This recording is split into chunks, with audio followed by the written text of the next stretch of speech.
با گذراندن یک سمینار آموزشی از جانب عالمان انستیتوت زراعتکاری نزد اکادمی علم‌های کشاورزی جمهوری تاجیکستان، کشاورزان خواجگی دهقانی آفتابروی شهر حصار در زمین‌های للمی کشت تیرماهی را آغاز نمودند. عالمان با دهقانان برای درست استفاده بردن زمین و کشت نمودن غله‌دانه در زمین‌های للمی با دهقانان مصلحت‌های مفید دادند. باید من قید نمایم که پیش از همه برای گرفتن حاصل بلند این رعایت کردن تکنولوژی پرورش میباشد و از دهقانان امروز خواهش کرده می شود که پیش از کشت با مقداری 100 کیلوگرم یا کمتر از آن موافق همون شرایطشون البته نوره فسفوری از جمله امافوس پوشیدن لازم است که این حاصل نوکی را به مقدار تا 20% می افزاید و دیگر مسئله صفت تیار کردن زمین باید نهایت خوب باشد.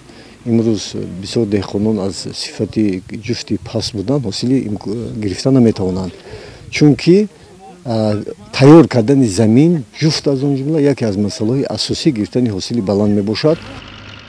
هرچند باد و هوای خشکی سال گذشته به دهقانان میسر نگردید که حاصل خوب به دست آورند، امسال باز هم به امید به زمین دانه کش نموده از تمام امکانات ثمراناک استفاده میبرند. کوشش میکنند که با گذراندن کارهای درست اگرتکنیکی، سری وقت دادن نوریهای مینرالی و نگاهبین خوب زمین ها حاصل بلند رویانند. با توصیه عالمان میخواهیم که حاصل بلندی غله‌دانه گیریم. خواجگی ما مقدار زیاد زمین وابسته شده است. ما با دهقانان یک جای مصلحت کرده گفتیم که باید عالمان یک جای آماده مصلحتیان در اساس بعد کش کنیم که برای حاصل رو بلند برداشتن. باید گفت که امسال کشاورزان شهر حصار برای گذراندن کشت تیرماهی زیاده از 3700 گکتار زمین را به نقشه گرفتند که در آن گندم، جو و زغیر باید کشت کرده شود. برای بی‌تلف گذراندن کشت و شدگار تیرماهی در خواجگی‌های خرد و میانه شهر حصار تمام تکنیک‌ها را از تعمیر کلی برآورده به کار سفربر کردند. ما در یک محل قرار داریم که جماعت میرزا ترسونزاده که زیاده از 780 گکتار زمین، یعنی که زمین للمی، ما با زراعت غله‌دانگی ها و زراعت های روغن دهنده کشت می نماییم.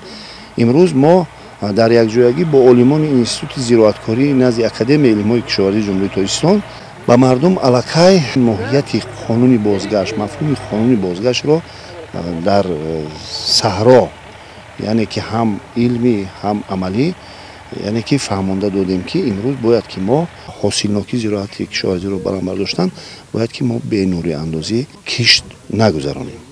موافق با معلومات‌های ریاست کشاورزی شهر حصار، نشاندادهای ساحه کشاورزی امسال در خواجگی‌های خرد و میانه بلند و امیدبخش گردیده است.